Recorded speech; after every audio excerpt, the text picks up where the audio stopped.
In this video, I'll be teaching you on how to pass the Stripe fees to your customers. So first you need to access the Stripe website or just simply access their application.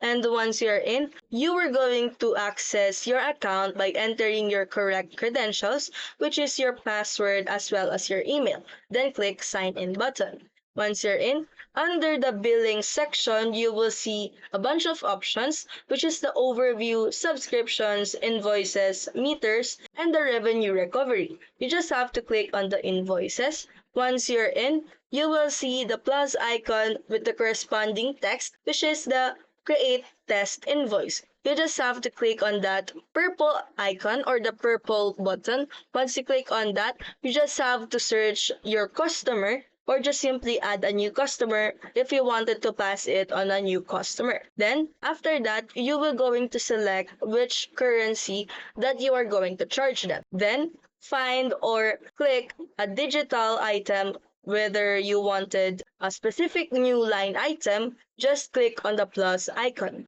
Then, select the quantity and click Save. Also, on the request payment, you just have to select of how many days you are going to make it a deadline. After that, click the email invoice to customer under the delivery and check the checkbox under the delivery or the email invoice to customer. Also, there is an additional options if you wanted to add some memo and just click on the confirm. Then, after that, you could also do a footer on that one and custom fields as well.